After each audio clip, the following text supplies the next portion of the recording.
소은이 엄마 뭐 달라졌다? 소은이 엄마 아니구나.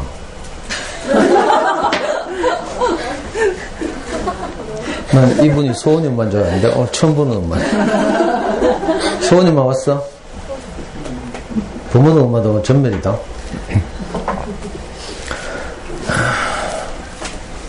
우리 처음 뵙네요. 아, 예. 저는 선생님 처음 뵙지만 저는 옛날에 호세오치 하셨을 때 그때 한번 들어봤어요. 아, 그래요? 그 오늘 혼자 왔어요? 혼자? 아니요, 고은이 엄마 따라. 고은이 뭐 어떻게 하는데? 그 고은이하고 이 집 딸내미하고 친구예요. 막내가 유치원 때부터 친구. 그래요? 지금? 집 같은. 그럼 벌써 1학년이고? 예. 고2 있고 중직사요. 옛날에 그 큰애들이 왔을 때 우리, 그럼 카페에 들어온 적 없겠네요? 민승이 엄마 옛날 다녔잖아. 그거하고 옛날에. 누구요? 우리 민승이 엄마. 몰라, 나. 오늘도 기억이 안 나. 그 우리 아파트 아줌마도 옛날에 우리 큰애 때 많이 봤어요. 김민승? 여자애 보서 레고 수업하고 했었거든. 수업실에 가가지고. 예. 지금 어디 되면 산다 했지? 내년 엄마들 선생님 팬 많던데 많이 봤네. 다 도망갔어. 크잖아. 한 명, 한 명. 아, 크잖아. 우리, 여기는, 지난주에 성당초등학교 강의 듣기 지난주 이번 주 아시나요? 우주의 여왕? 네. 오해하지 마세요. 그런 의미가 아니고 힘세서 우주의 여왕 시작. 그럼 지금 카페 대화면 같은 거 없다, 이 말이죠? 뭐, 그렇지. 뒤엔 누군데? 답답한 마음, 숨통 트인 마음. 최고짱, 맞다. 여기는 마마주, 맞죠? 네. 지윤맘, 화양연화, 마미님. 오늘 처음 봬요. 어디 가는 거 중간에? 단돌맘. 스파크. 어떻게 알았어요? 어디서 왔어요? 문기 어디 다닌다 했지? 황남초등학교? 황남초등학교?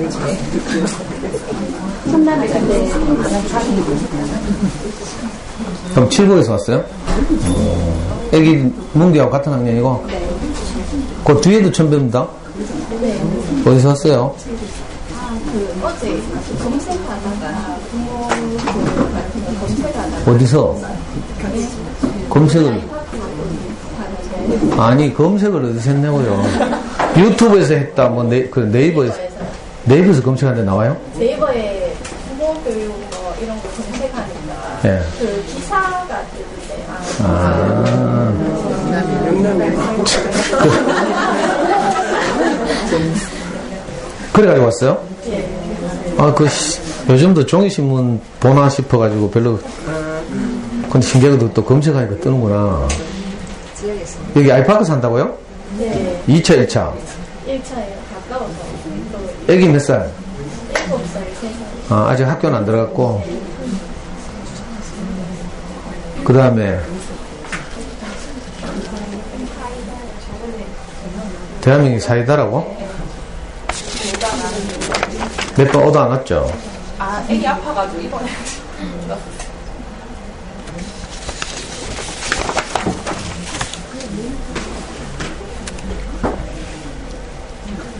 애기 6살이네? 네. 도원동 살고. 네네. 대구맘에서 검색했다고요?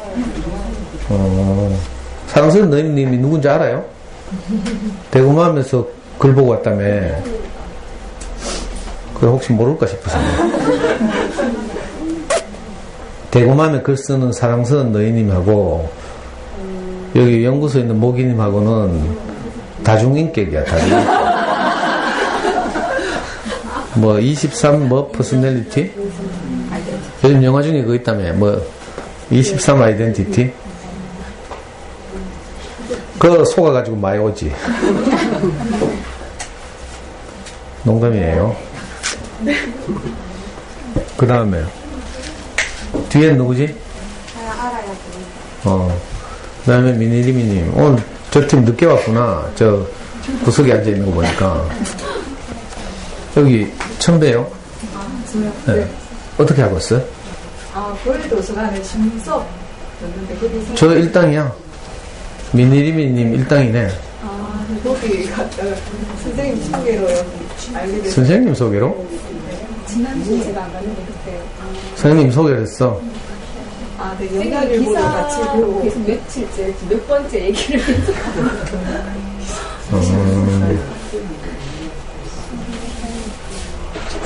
저는 지금까지 영남일보를 신문이라고 잘 생각을 못해요. 좋네, 참 좋네. 대구에서는 원래 영남일보는 오랫동안 폐간됐고, 이제, 전두환 정권 시절에는 매일신문만 있었죠. 기자들이 많이 이제 활성화시켜서 그래서 많이 살아났다.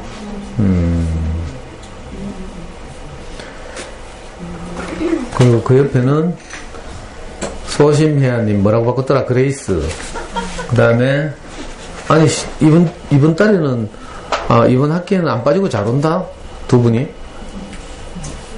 작년에는 오다 말다 이러더니? 작년에도? 그래요? 아니, 한 번도 안 빠진 분들 치고는 존재감이 약해. 아니, 생전에 뭐 댓글 단다든지 사인이 없어. 애기가 뭐 태어나서 뭐 울든지 뭐, 이래 해야 되는데, 그러니까 안 빠지고 오니까 내가 너무 기뻐가지고요. 근데 지난해도 안 빠졌다고.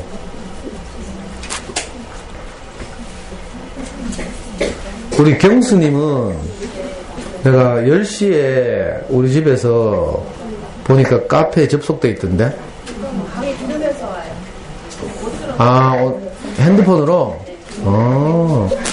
그럼 이 아줌마는 뭐 강의 들어올 생각 안 하고 컴퓨터 앞에서 뭐 하노? 이렇게 생각했더니 오면서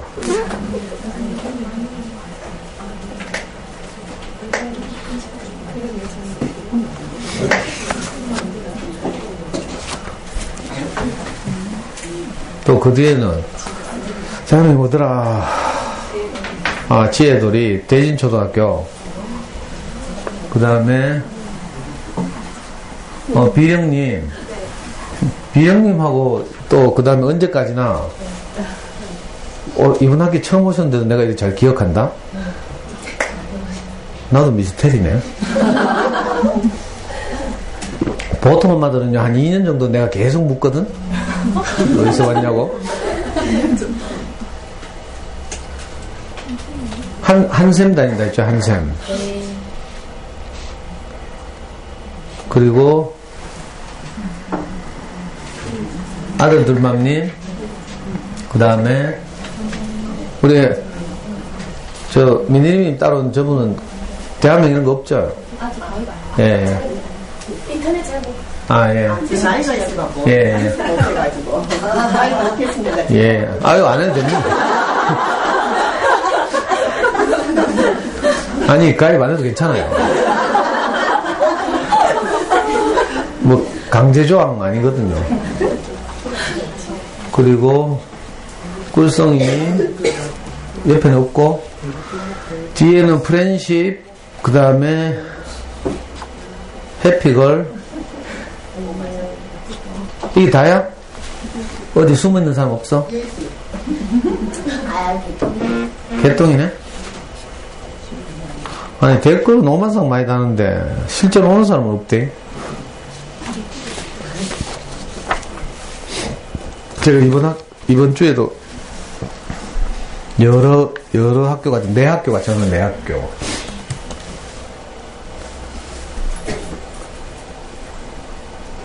가는 학교마다 엄마들이 좋아해가지고 막 온다고 막 댓글 달았거든.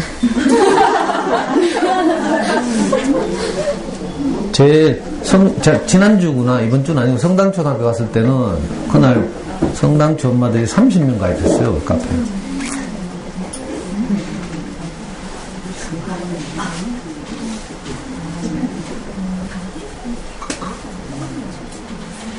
그리고 야, 아까 이거 방금 저도 이거 여기 와서 읽었는데, 이거, 이 엄마 대화명부터 딱 마음에 드네. 담비를 내려줘. 한번 읽어볼게요. 안녕하세요. 12일에 강의를 듣고 가입했습니다. 12일이면 어디지? 중앙초등학교인가? 12예. 보통 학교에서 하는 부모 강의와 틀려서 2시간이 어떻게 지나갔는지도 모르게 잘 들었습니다. 그날 선생님께서 권해주신 책을 학교 도서관에 가서 바로 빌렸습니다. 엄마가 화났다 이 책이었는데요. 그날 저녁에 2학년짜리 큰아이에게 읽어주고 선생님께서 해주신 말을 제가 하는 말인 양 아이에게 전달해 줬더니 아이가 울더라고요. 아이 울음에 너무 당황해서 평소 내가 너무 못된 엄마였나. 나름 아이들에게 소리 안 지르고 조곤조곤 이야기한다고 생각했는데 아이가 우니 급 반성이 되었네요. 근데 아이의 입에서 나온 소리는 엄마에게 돌아오는 질책과 원망이 아니라 사랑해였습니다. 엄마가 날 사랑하는 게 너무 느껴지고 엄마의 진심이 느껴진다 하더라고요. 책 한 권으로 하여 많은 대화를 나눌 수 있는 시간이었습니다. 2학년이 되니 무조건 두꺼운 글밥 많은 책을 빌려다 줬는데 글이 많다고 좋은 건 아니었네요. 선생님께서 권해주셨던 책들과 카페에 올라와 있는 1, 2학년 도서 리스트를 따로 만들었습니다. 이제부터 아이랑 하루에 한 권씩 읽으며 많은 대화를 나눌까 합니다. 카페에 올려주신 강의 동영상 잘 보고 있습니다. 지속적으로 올려주세요. 이번에 12일날 이 학교 가니까 교감선생님이 딱 저를 기다리고 있다가 아주 제 기분 좋은 말을 들었어요. 우리 학부모 역량과학 교육을 이렇게 관장하는 그 기관이 학부모 역량개발센터라고 대구시 교육청 산하에 있거든요.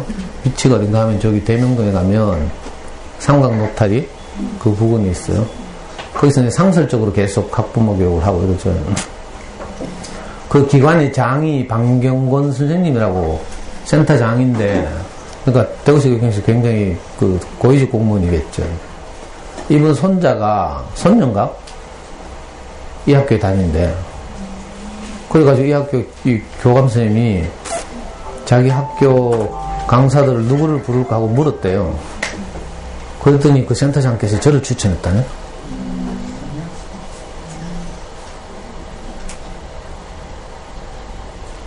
아이고, 나도 처음 알았어요. 내가 잘 나가는 줄은 알았지만,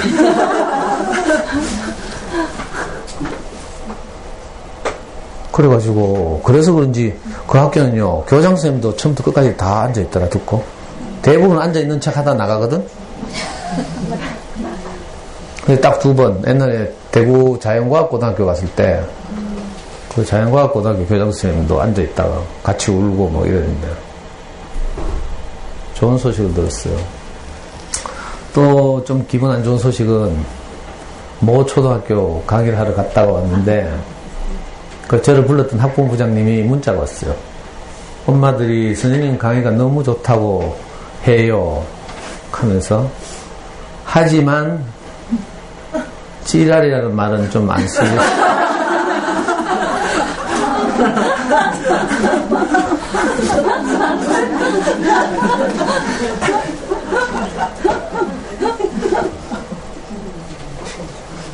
선생님 강의 듣고 엄마들이 너무 좋아요. 그거까지만 했으면 이제 네 오랫동안 기억할 텐데.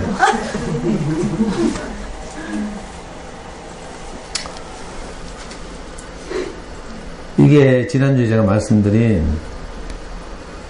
천국은 마치 바다에 그물을 던져 고기를 모으는 것 같다 이렇게 말했죠. 그물을 던지면 당연히 고기만 잡히는 게 아니라 여러 가지 잡동사니들 쓰레기들도 함께 그물에 걸려 올라오는데 목표가 고기였기 때문에 고기만 옮겨 담고 나머지는 털어버리는 거죠. 그리고 다시 그물을 던져 또 고기를 모으면 되는데 꼭 잘못 걸려 올라온 것 이걸 이제 주목하고 막 불가사리 발로 밟고 막 깡통 발로 차고 이러면 지도 열받고 잘못하면 그물 째지고 다리 다치고 뭐 이런 거예요. 우리가 일상을 살면서도 마찬가지죠. 아이를 키우면서 사는 이 하루하루를 사는 목표가 분명해야 되죠. 목표는 우리가 서로 사랑하면서 사는 것이다. 아니면 행복하게 사는 것이다. 이게 목표가 돼야 되죠. 그러면 하루 안에서 이제 많은 일들이 일어날 텐데 그 중에서 나를 행복하게 하는 것, 기쁘게 하는 것은 내가 추수하고 나머지는 그냥 털어버리고 이러는 거죠. 그러면 내가 매일 하루를 행복하게 살 수 있어요. 근데 꼭 부정적인 건 어떻게 뜯어고치겠다고 이제 손대면 피차 피곤해지는 거죠. 관계가 어려워지고. 그래가지고 저는 어제 노변초등학교 갔을 때는 내가 찌랄이라는 말을 안 쓰려고 애를 많이 썼거든요. 근데 찌랄이라는 말을 안 쓰니까 내가 안 시원해. 말이 안 돼, 말이. 강의가 안 돼. 버벅거리고 막. 또 우리 모기님이 또 교원 언니들의 말을 쓰지 말래. 교원에서 활약하는 분들 많으니까 상처가 된다고. 근데 그 말도 안 쓰고 뭐 교땡이 하니까 더 답답하고.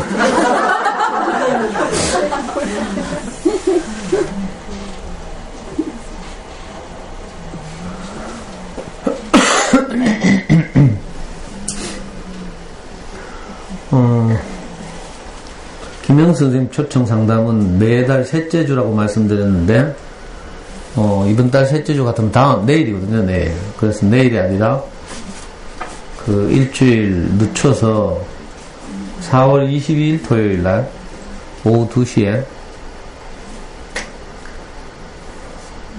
김영수 선생님을 초청해서 간단한 말씀을 듣고, 뭐, 질문과 대답을 하는 이런 시간을 가지겠습니다. 관심 있거나 필요하신 분은 이 글 밑에 댓글 다시면 됩니다. 또 특별히 어려움이 있어서 뭐 개별 상담을 하시고 싶은 분은 2시부터 하니까 한 4시쯤 되면 이제 개별 상담을 잠깐 가능하겠죠. 근데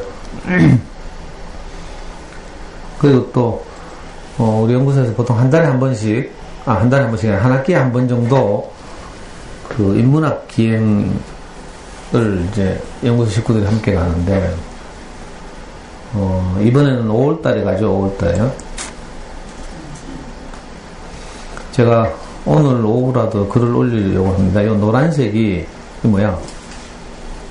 여기구나. 5월 13일 날 갑니다. 보통 이제 멀리 가게 되면 뭐 버스도 대절하고 이런데, 이번 학기에는 이제 가까운 데 가려고요. 아이들은 대부분 뭐 학교에서 체험학습으로 가봤다고 하는데, 여기, 테크노폴리스 가면 국립대구과학관 있죠. 거기 아이들이 뛰놀기 좋다고 해서, 우리 영수 아이들 보니까 어디 가도 뭐 아무 상관이 없어요. 그냥 저들끼리 뛰놀고 재밌게 노니까. 어디 가는 건 이제 그냥 털을 깔아주는 거죠. 또 멍석을 깔아주는 것 같은데. 그래서 지금 잠정적으로는 이제 국립대구과학관 가려고 생각하고 있습니다. 그런 경우에 보통 한 11시까지 현장에 집결하는 거죠. 물론 이제 제가 글을 올리면 함께 하실 분들은 댓글 다시면 좋고요. 각자 도시락을 싸와서 이제 모여서 도시락도 까먹고, 이 문학기행 가보니까 보통 한 8, 90명? 많을 때는 100명 정도 같이 가요. 아이와 엄마를 합해서. 그리고 해마다 겨울과 여름에는 이제 방학을 이용해서 우리 캠프를 하는데 미리 이제 휴가 일정을 조절하시라고 우리 연구소 캠프는 8월 10, 11, 12 목금토 갑니다. 장소는 아직 제가 예약은 안 했는데 지리산 생태학습체험관, 지리산 국립공원 생태학습체험관 네이버 검색하면 나와요. 지은 지 2년이 채 안 된 아주 최신식 건물이죠. 약 우리 연구소가 보통 캠프를 가면 120명 뭐 이렇게 가는데 딱 그 인원을 이제 수용할 수 있는 숙소가 있고 아주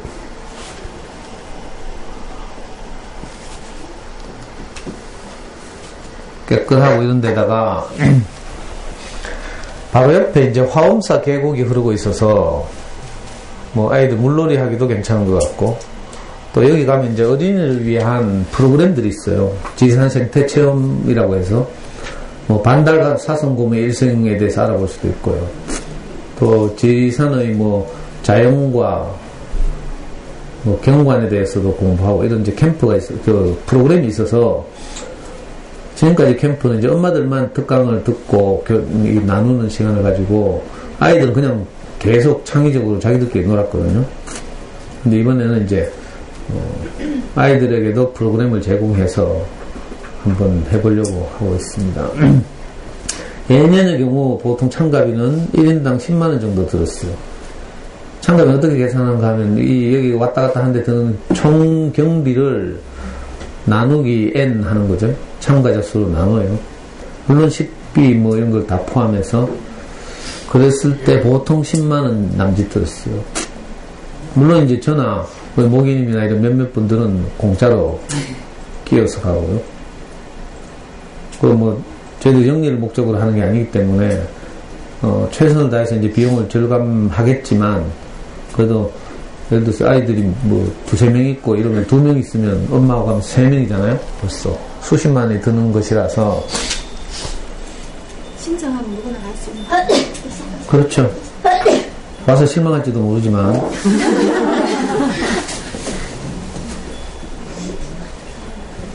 그래서 제가 이제 이 곳은 3개월 전부터 예약을 받아요. 그래서 5월 초가 되면 제가 예약을 하려고 배놓고 있습니다. 여름 캠프. 뭐 여름 캠프보다 당장 급한 건 이제 5월 13일 인문학 기획인데 여기는 테크노폴리스에 있는 국립대구과학관을 간다는 말씀을 임시로, 그 장소가 갑자기 바뀔 수는 있지만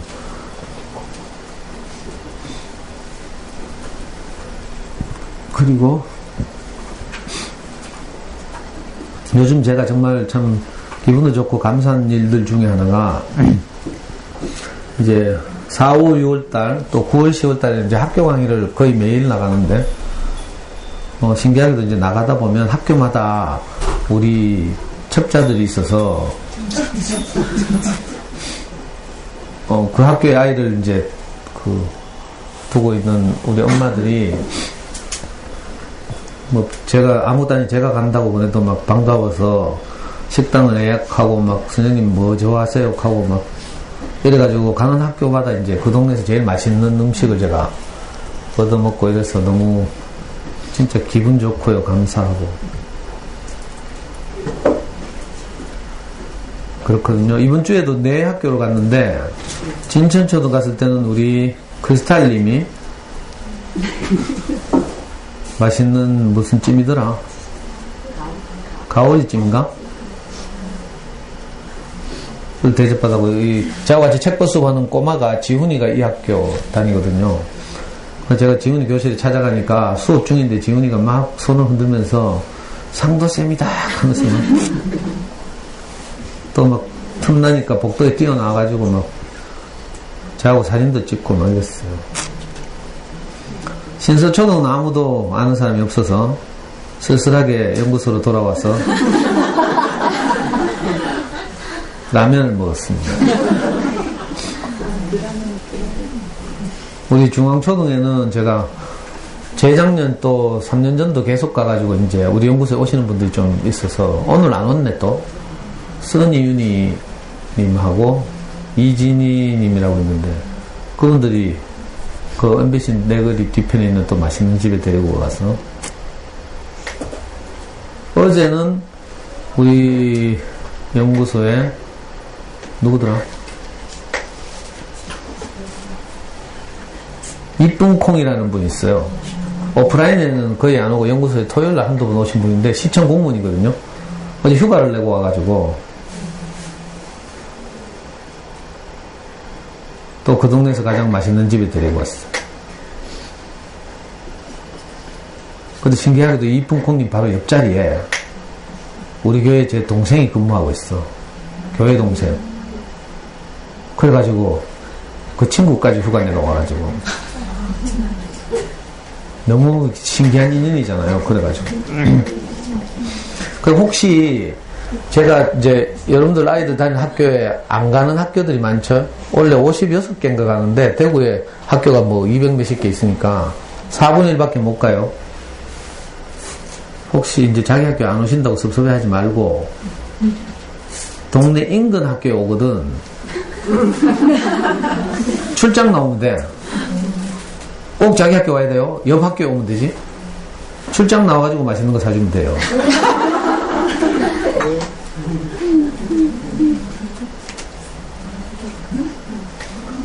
자, 다음 주에는 강림초등, 조암초등, 신천초등, 유라초등 이렇게 가죠. 유라초등은 우리 율금 엄마들이 올란가? 율금하고 유라하고 가깝잖아. 진우 엄마가 뭐 어떻게 하는가에 따라 달렸는데 하여튼 설마 나를 굶기지는 않겠지 이렇게 생각했어요. 신천초등은 여기 신천초등에 근무하는 선생님이 우리 카페 회원이기 때문에 왜선 안 오세요? 못 가요. 안 불러가지고. 신천초등은 선생님이 밥 사준다고 이제 기다리고 있고요. 조암초등은 누가 다니더라? 조암초등 예진이가 다니구나. 근데 예진이 엄마가 이거 일하는 사람이라서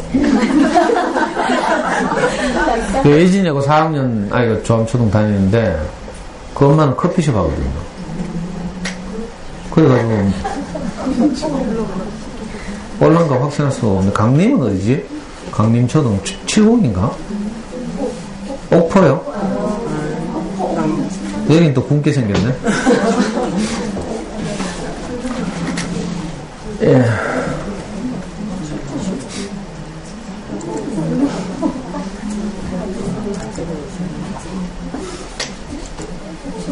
자, 오늘은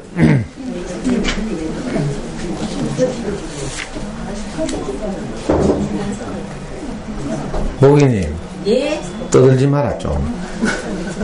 그거 왜 그렇게 시끄럽노? 자, 오늘은 그 유명한 무지개 물고기예요. 자, 이 책은 스위스 그림책인데 이거 제가 막 이제 우리 아이 4살 무렵에 4살 5살 때 이제 어린이 서점 출입할 때 이 책이 딱 발간돼 가지고 이 시끄러운 책이죠.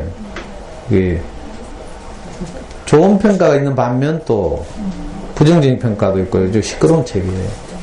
근데 상업적으로는 굉장히 성공해서 연극으로도 막 공연되고 막 요즘도 뭐 시내 보니까 뭐 이 무지개 물고기 붙어 있고 이렇더라.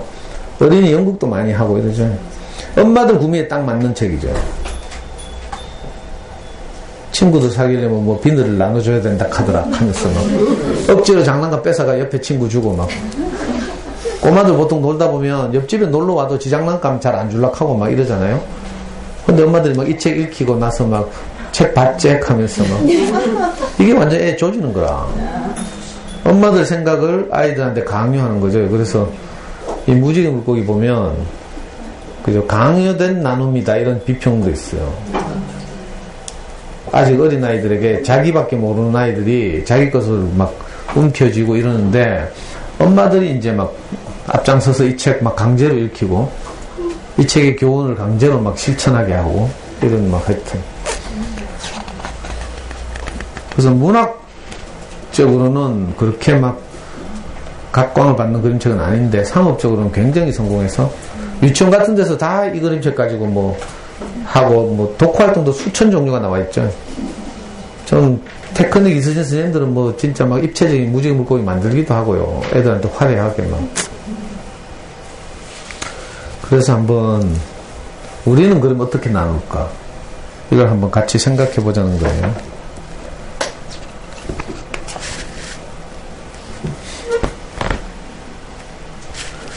제가 생각해도요. 우리 금요일 강의는 우리나라 어디 가도 없어요.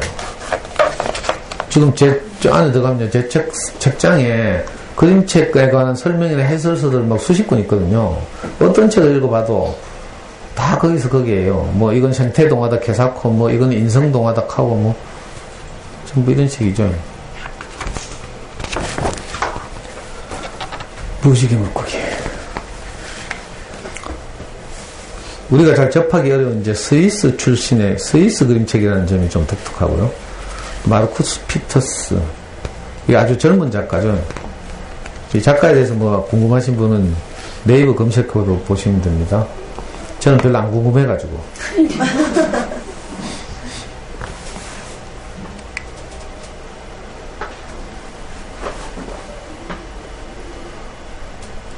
이 화려하고 이쁜 그 비늘들이 잔뜩 이렇게 자기 온몸에 장식되어 있는 이런 물고기예요.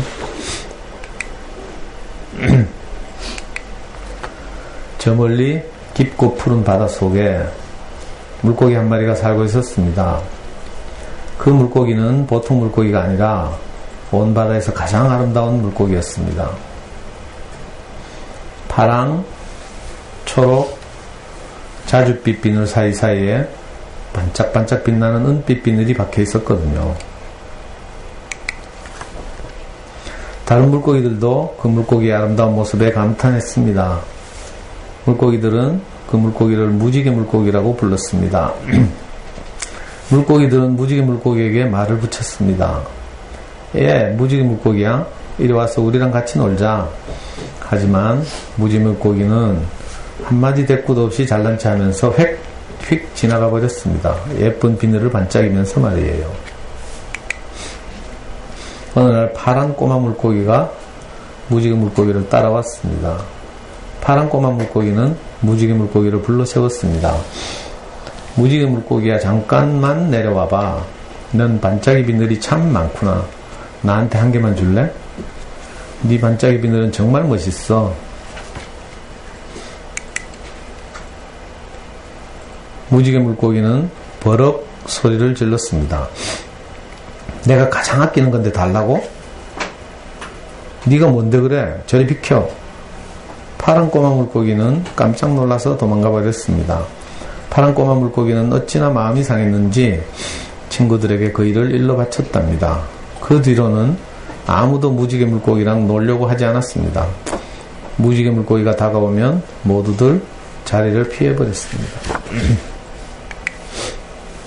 아무도 감탄해주지 않는데 눈부신 반짝이 비늘이 있어봐야 무슨 소용이 있겠어요. 이제 무지개 물고기는 온 바다에서 가장 쓸쓸한 물고기가 되어버렸습니다. 어느 날 무지개 물고기는 불가사리 아저씨에게 고민을 털어놓았습니다. 나는 정말 예쁘잖아요. 그런데 왜 아무도 나를 좋아하지 않는 걸까요? 그런 물음에 대답해 줄 말이 없구나. 산호초 뒤에 있는 깊은 동굴에 가면 문어 할머니를 만날 수 있을 거야. 문어 할머니가 널 도와줄 수 있을 것 같구나.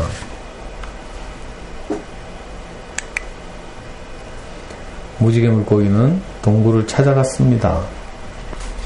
동굴은 너무나 깜깜해서 아무것도 보이지 않았습니다. 그런데 갑자기 눈동자 두 개가 무지개 물고기 쪽을 향해 반짝 빛나더니 문어 할머니가 나타났습니다.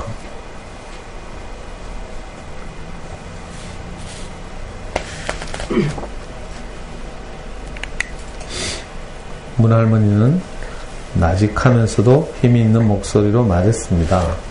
널 기다리고 있었다. 파도가 벌써 네 이야기를 전해주더구나. 내가 널 도와주마. 네 반짝이 비늘을 다른 물고기에게 한 개씩 나눠주거라. 그럼 너는 더 이상 바다에서 가장 아름다운 물고기가 되지는 못하겠지만 지금보다 훨씬 행복해질 수 있을 거다.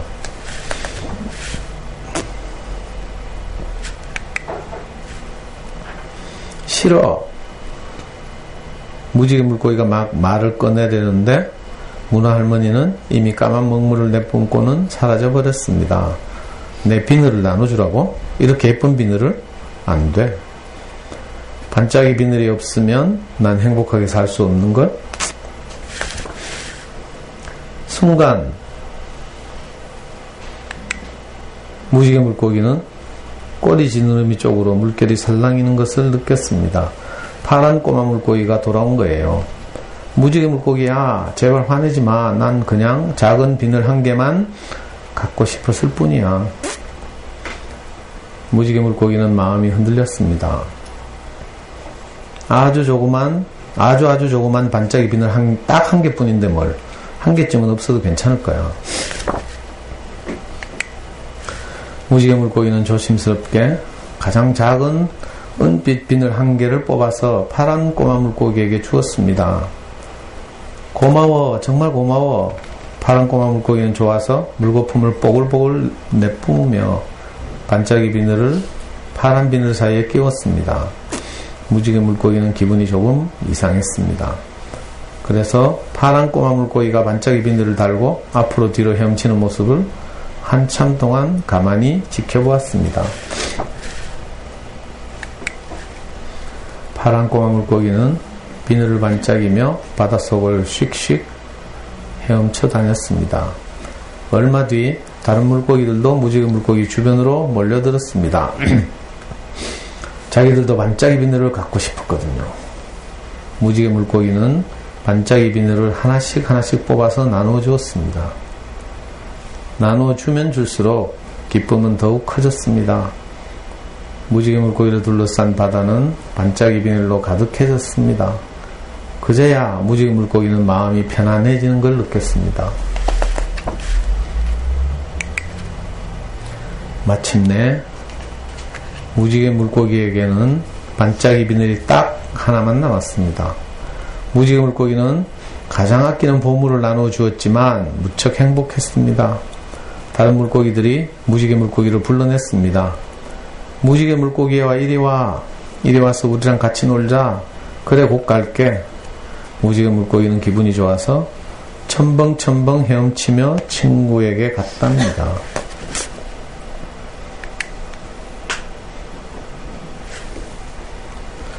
끝이에요. 자, 내용으로 보면 전형적으로 유아용 그림책 2절.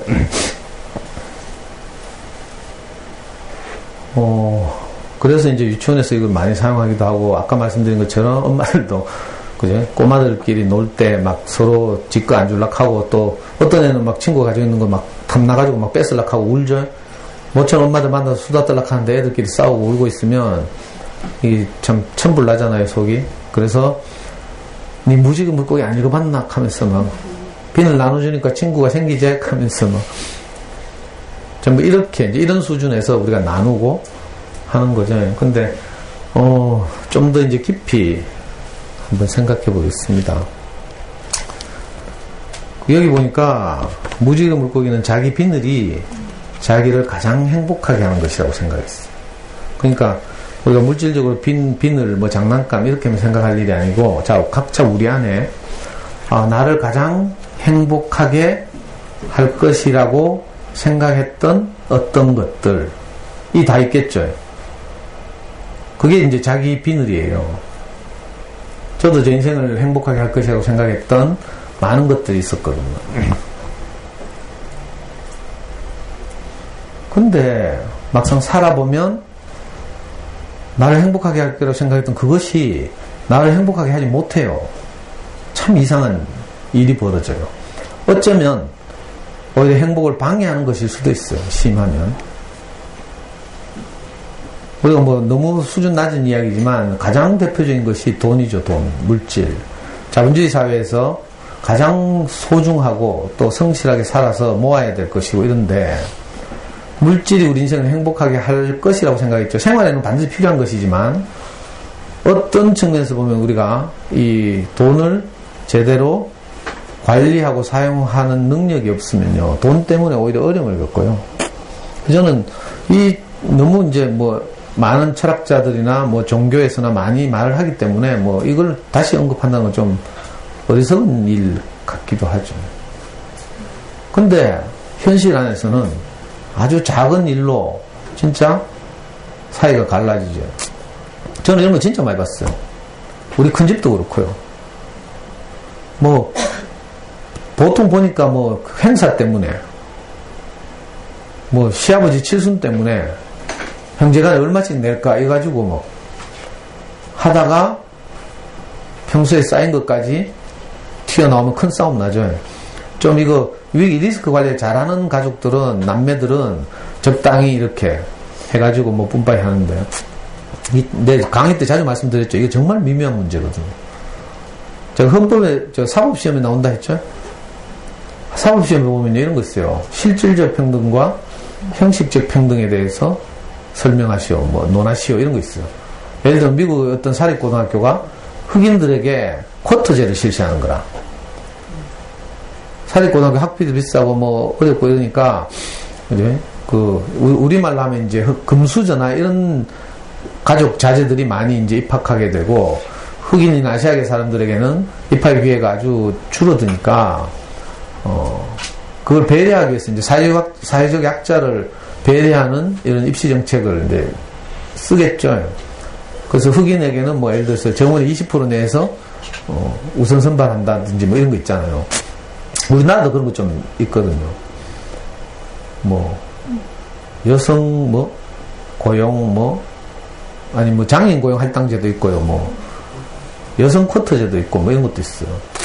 이런 것들이 사회적 약자를 배려하고 이런 것인데 이제 어떻게 보면 평등하지 못한 거죠. 심지어는 아주 유치한 논쟁 중에 하나가 뭔지 알아요? 남자는 군대 가는데 왜 여자는 안 가놓고 하면서. 남자들 중에 이제 어린애들이 보통 이렇게 여자들 공격할 때 막 이런 이야기도 하고요. 이게 이제 평등 위배되는 거 아니냐 하고 막 이런 일도 있고 이렇죠. 가족끼리도 우리 시아버지 칠순 때 뭐 잔치를 해야 되는데 얼마씩 나눌 것인가, 얼마씩 부담할 것인가를 가지고 이렇게 의논하다 보면 형편이 좀 안 좋은 동생 쪽에서는 형편에 따라서 비례배분하자 이렇게 주장하거든요. 좀 우리는 형편이 안 좋으니까 10만원 내고 언니는 형편이 좋으니까 한 30만원 내고 뭐 이런 식으로. 그런데 또 형편 괜찮은 쪽에서는 n분의 1 하자 이렇게 한다고요. 똑같이 나누자. 그러니까 이게 어느 게 맞는지 모르겠어. 이게 어려운 문제죠. 이걸 보고 이제 어려운 말로 하면 실질적 평등과 형식적 평등 이렇게 말해요. 이거 아무것도 아닌 것 같은데 이것 때문에 의상해가지고 명절 때 안 만나는 집도 많아요. 꼭 이것만이 다는 아니지만 내 인생에서 가장 소중하게 생각하는 어떤 것, 이게 내 비늘들이죠. 근데 보통 이제 물질의 문제가 아니고 사실은 우리가 인격적으로 내가 가장 소중하게 생각하는 것이 있어요. 여러분들은 의식하지 못하겠지만 그건 뭔가 하면 나죠. 내 생각. 내 생각은 항상 옳기 때문에 내가 가진 지금까지 살면서 획득한 경험이나 지식, 정보 이런 것들은 이제 내 생각을 구성하고 있어요. 그러면 그래서 이 생각을 항상 그 프레임으로 해서, 심리학으로 말하면 프레임으로 해서 내가 또 다른 사람들의 생각을 걸러요. 정수기로 말하면 필터링 하는 거죠. 내가 가진 생각, 가치관 이걸 기준으로 해서 이제 다른 사람들의 생각을 필터링 하는 거죠, 항상.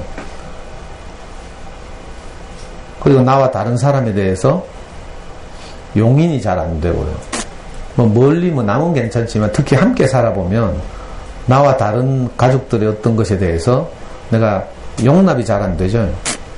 그 대표적인 게 이제 우리가 아이를 키우다 보면 내가 생각하고 기대하는 어떤 것하고 아이가 실제로 사는 것이 다를 때 우리가 불안해지고 어떻게 하는지 아이를 이렇게 교정하고 뜯어 고치고 이렇게 해서 내 생각에 맞는 아이로 키우고 싶거든요.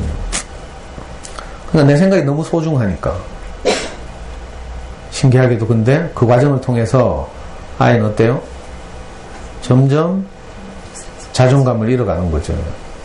우리는 분명히 내가 좋은 생각을 가지고 있어요. 자녀 교육에 대한 많은 정보도 얻고 강의도 듣고 책도 읽고 하면서 어찌하든지 우리 아이를 잘 키우고 싶어서 나만의 자녀 교육이라는 것을 딱 만들죠. 그래서 이제 아이를 여기에 맞추려고 하는 거잖아요. 이게 정말 위험한 거죠. 이걸 이제 독일의 철학자 하이데거식으로 말하면 아이를 우리가 대상화시키는 거예요. 내 생각에 맞추는 거죠. 이걸 사람을 인격적으로 대하는 게 아니라 대상화시켜서, 그래? 아이를 어떻게 하는지 내가 이렇게 손대고 칼질해서 이렇게 하려고 하는데, 그러다 보면 내가 의도하지 않았는데 이상하게도 아이와 내 사이가 간격이 벌어져요. 그래서 아이는 아이대로 자존감이 낮아지고 엄마를 좀 두려워하게 되고 거리감이 생기죠. 아까 오늘 이 소감서 올린 중앙초등학교 엄마 봤죠? 자기는 뭐 가능하면 고함 안 지르고 이렇게 잘 한다고 생각했는데 어제 엄마가 화났다 이 책 읽어주니까 읽어주고 제가 강의 때 했던 말을 그대로 했다잖아요. 그랬더니 애가 막 울더라잖아. 엄마의 진심을 만나본 적이 잘 없거든요, 아이들은. 엄마가 정말 너를 사랑하는데 우리가 일상을 살면서는 이 진심을 그지? 끄집어내서 표현하지 못해. 왜 그런지 알아요? 이 내가 가지고 있는 진심보다 더 소중한 게 있거든요. 이 무지개 물고기로 말하면 비늘 같은 거. 내가 내 인생을 행복하게 할 것이라고 생각하고 지금까지 살면서 내가 장착한 각종 비늘들이 있어요. 이런 가치, 저런 생각, 이런 것들이. 기독교에서는 이제 이걸 총체적으로 선악과라고 하죠. 옳고 그름에 관한 지식, 이렇게 말해요.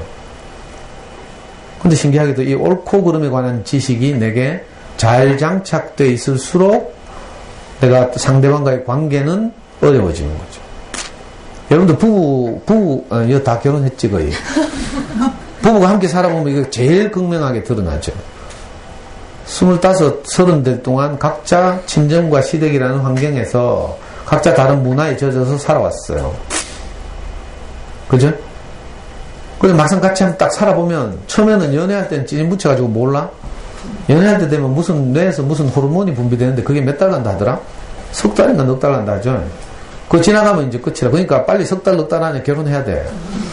더 길어지면 이거 위험하다니까? 이 눈에 찌진 붙인 효과가 한계가 있거든요.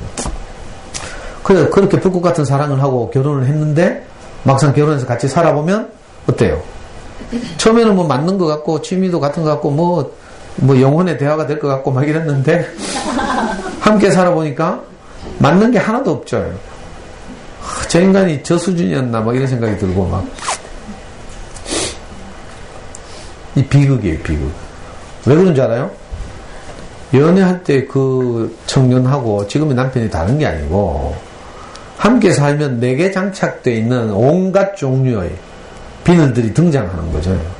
수많은 내 기준 이런 게 있어요. 이게 선악과라고 하죠. 옳고 그름에 관한 지식. 영어 성경에 보면 knowledge of good and evil 이렇게. 그래가지고 이것으로 상대방을 늘 쪼개는 거죠. 판단하고. 저도 우리 집사람하고 함께 살아보니까 모든 게 내하고 달라.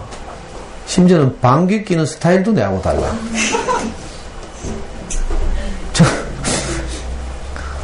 지지분한 예를 들어서 미안해요. 저는 방귀를 낄 때도 이 관략근을 조절해서 조금씩 밖으로 내보내서 소리가 크게 안 나게 해요. 근데 우리 와이프는 자다 보면 어디서 총 쏘는 것 같아. 대포서 두두두두둑 하면서. 너무 달라도. 뭐 한두 가지가 아니에요. 제가 자주 예를 들었지만 책을 읽으면 저는 항상 제자리에 꽂아요. 다음에 읽을지라도 덜 읽은 책일지라도 전 깔끔한 걸 좋아하거든요. 근데 우리 와이프는 아무데나 얹어 놓는다고 했죠. 왜 하면 좀 이따 또 읽을 건데 뭐 하면서. 그거 가지고 계속 10년을 잔소리하고 싸웠거든. 그거 하면 뭐라 하는 줄 알아요? 남자가 쪼잔하게 하면서. 아니 좀 이따 내 좀 꺼내고 또 읽을 건데 그걸 꼭 책꽂이에 꽂아야 되나 뭐 이런 식이에요. 근데 문제는 책만 그런 게 아니니까 문제죠. 모든 물건이 다 그래. 뭐 하나 찾으려고 하면요 내가 허패디 빈다니까. 이 관리가 안 되니까. 근데 자기는 아무 불편함이 없대. 저는 치약자는 이야기 자주 했죠. 저는 워낙 가난하게 자라가지고 치약 짤 때도 항상 근검 전략에서 치약의 제일 밑부분부터 말아 올리면서 이렇게 엄지의 이 부분 있죠. 이 부분으로 치약 전체를 쭉 밀어 올려서 그때 나오는 게 아주 이제 서서히 나오도록 힘 조절을 하거든요. 옛날엔 또 치약 그 캡슐인가 껍데기가 알루미늄으로 돼 있어서 이렇게 막 접고 막 이랬죠. 그 접을 때는 괜찮은데 요즘은 이제 안 접히니까 생협 치약도 그렇고 뭐 튜브형이라 가지고 그래도 저는 하여튼 밑에서 쭉 짜 올라가요. 근데 우리 아이들은 항상 중간에 푹 눌러보는 거야. 그러면 막 운 안 좋은 날은요, 치약이 이만큼 튀어나오거든? 그거 가지고 또 맨날 지적하고 막 싸우고요. 여러분들 뭐 이혼하자하고 이럴 때 보면 사태의 발단을 잘 한번 생각해 보면요. 전부 이런 거라니까? 아무것도 아닌 거예요. 정말 시시콜콜하고 이런 건데 하다 보면 일이 커지는 거라. 말이 왔다 갔다 하면 상처가 되고 평소에 쌓였던 것까지 막 쌓였던 걸 해소하지 않은 채로 그냥 지나가다 보니까 대충 묻고 타협하죠. 그래도 뭐 애 때문에 이혼할 수는 없고 이러니까 그 갈등의 원인이 된 것들을 해소하지 않고 계속 타협하면서 지나가요. 그러다 보니까 작은 일이 생겨서 분쟁이 생겨도 옛날 쾌쾌묵은 것까지 다 끄집어내가지고 특히 A형들은 10년 지난 것도 다 끄집어내요. B형은 금방 지나면 잊어버리는데 A형은 뭐 내가 10년 전에 했던 거 가지고 카더라니까? 우리 아이들은 B형인데 저하고 이제 강의를 듣고 같이 사는 이제 엄마들 중에 A형이 있어요. 이웃이 되어서 이제 같이 살잖아요. 이제 신뢰가 되고 이러니까 저보고 이제 오빠락하기도 하고 뭐 이런 분들이 많은데 어떤 엄마는 10년 전에 내가 한 거 가지고 막 따진다니까? 10년 전에 왜 그랬어요? 욕하면서. 근데 그때 좀 섬찟하다니까? 아, A형들은 이거 사이코구나. 야, 왜 10년 지난 걸 가지고 그때 왜 뭐 우리 신랑이 어디 가자 했는데 오빠가 왜 안 갔어? 하면서 말이야. 근데 얼마나 충격받았는지 몰라. 우리 신랑이 오빠하고 같이 가면 큰 힘이 될 것 같아서 어디 같이 가자 했는데 오빠가 그때 같이 안 갔잖아 하면서. 사실은 그때 같이 가자 소리도 안 했거든. 같이 가자 소리도 안 하고 내가 당연히 같이 갈 거라고 저끼리 생각한 거라. 근데 나는 괜히 내가 오지랖 넓게 가봐야 뭐 이런 생각했거든요. 근데 그게 10년 후에 내한테 막 이게 이제 우리가 기질은 좀 다르고 또 A형, B형이 조금 다르긴 하지만 본질적으로는 내게 장착되어 있는 많은 비늘들 이거죠. 그러니까 아이들 어려서 이렇게 말하면 잘 모르겠지만 제가 드리는 말씀을 우리 엄마들이 잘 소화해서 또 적절하게 아이들 버전으로 이렇게 함께 교제해야 되죠. 세상에서 가장 무서운 게 뭔지 알아요? 이 옳고 그름이라는 거예요. 사실은 사람이 사는 것이 가장 행복한 건 아주 쉬워요. 내가 좋은 사람과 함께 사는 거거든요. 뭐 행복이 굉장히 어디 멀리 있을 것 같죠. 휘황찬란한 곳에 막 이런 곳이 있을 거라고 많은 사람들이 생각하지만 예를 들면 이제 동양 사람들, 중국이나 우리나라 사람들 같은 경우는 막 천국 뭐 행복하면 막 기와 여초가 만발하고 막 그죠?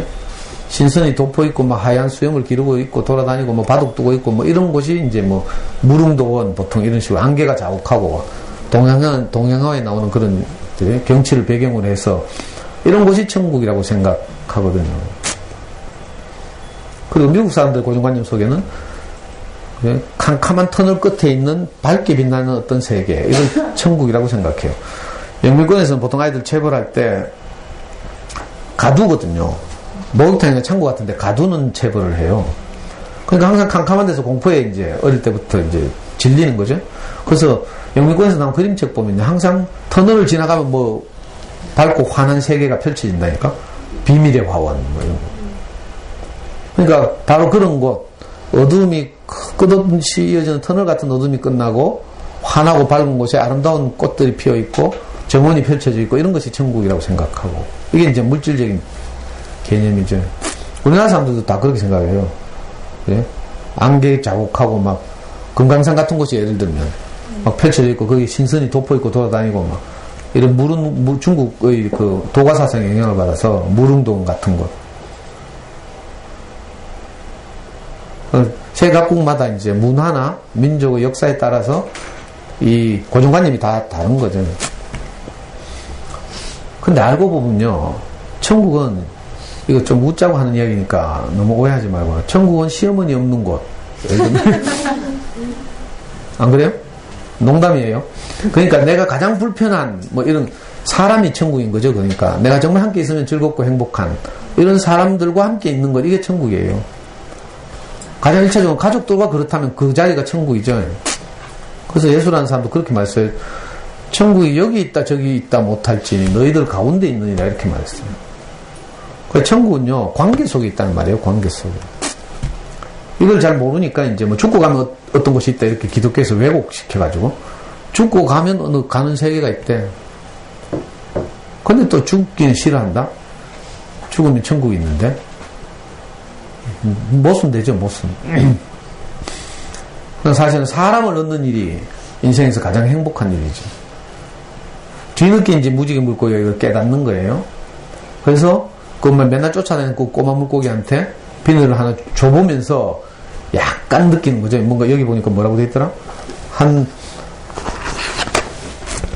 이 작은 물고기 이름이 뭐예요? 파란 꼬마 물고기. 처음에는 막 틱틱거리고 쫓아냈는데 뒤로 가면 이제 파란 꼬마 물고기에게 비늘을 하나 딱 주면서 뭔가를 탁 느껴요. 여기서 그냥 스쳐 지나가듯이 써놨는데 기분이 조금 이상했습니다. 이렇게 써놨어요. 반짝이 비늘을 파란 물고기에게 하나 주고 나서 파란 물고기가 막 좋아하면서 뽀글뽀글거리는 걸 보니까 무지개 물고기는 기분이 조금 이상했습니다. 그래서 파란 꼬마 물고기가 반짝이 비늘을 달고 앞으로 뒤로 헤엄치는 모습을 한참 동안 가만히 지켜보았습니다. 이게 이제 시작이죠, 시작. 천국이 시작이에요, 사실은. 우리도 가까이 있는 아이들 키우면서 이 경험을 한번 해보면요. 조금 전에 제가 읽어드린 그 소감 있잖아요. 이게 천국을 경험한 거예요. 천국이 굉장한 게 아니고, 아이에게 그 엄마가 화났다는 그림책을 읽어주면서 엄마의 진심을 담아서 엄마 미안해, 엄마가 미안했어 하고 너는 아무 잘못이 없어. 엄마가 불안해서 그랬어. 이렇게 말하거든요. 그랬더니 애가 갑자기 펑펑 운다는 거랑 그러면서 지가 엄마 사랑해 한대. 이게 소통의 시작이죠. 그러니까 내가 가장 소중하게 생각한 것이 우리 아이인데 우리 아이가 이렇게 마음의 치유를 받고 그죠? 엄마의 마음을 이렇게 유전받으니까 너무 좋아가지고 엄마 사랑해 한다잖아요. 이거 완전 그림책에나 나올 법한 이야기인데 이게 현실에서 가능한 거예요. 해보니까 엄마는 너무 좋은 거라. 그러니까 이렇게 첫 글을 이렇게 막 너무 좋아서 써놨잖아요. 이건 이제 경험해봐야 알 수 있는 거죠. 제 강의를 좀 들으신 분들은 보통 집에서나 또는 남편에게나 이렇게 한번 해보면 그때 이 맛을 알게 돼요. 비늘을 나눠줬을 때의 맛. 사실 어떻게 보면 비늘을 나눠준다는, 물론 이건 이제 뭐 동화니까 그림책이니까 이렇게 생각할 수 있죠. 근데 여기 보면 자칫하면 무지개 물고기가 갑 같고 비늘을 하나씩 얻는 애들은 을 같고 이렇잖아요. 그래서 이제 오해되기 쉬운 이런 상황을 설정했는데 사실은 알고 보면 내가 내 인생을 행복하게 할 것이라고 생각했던 내가 가진 모든 것, 특별히 가치관, 생각, 기준, 이거죠. 이걸 이제 선악과라고 한다고 했어요. 저는 이제 제 스승에서 들었는데 사탄이 막 맨날 쫓아다니면서 우리 인생을 괴롭히는 것 같은데 사실은 그렇지 않대. 사탄이 한 건 딱 하나밖에 없대. 뭔지 알아요? 원래는 선악과를 먹지 않던 아담에게 다가와서 이 선악과를 먹으면 너가 행복해질 것이다 이렇게 꼬신 거예요.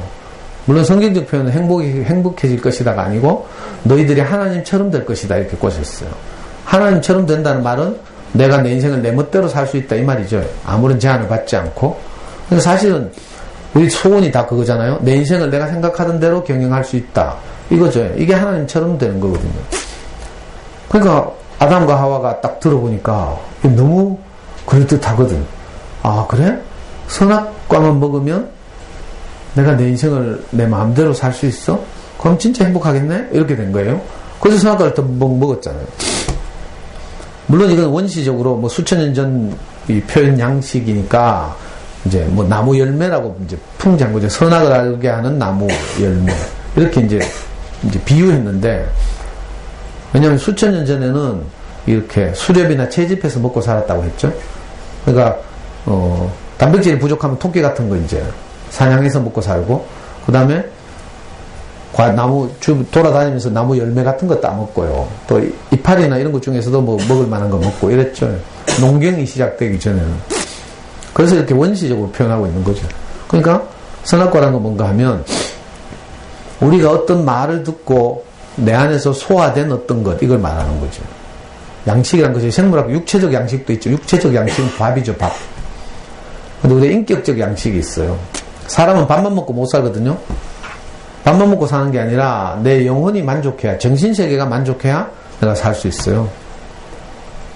그래서 이제 이런저런 책도 읽고 음악도 듣고 뭐 작품을 감상하기도 하고 그죠? 연속곡도 즐기고 여행도 다니고 하는 거죠. 이게 전부 정신적 만족을 위해서예요.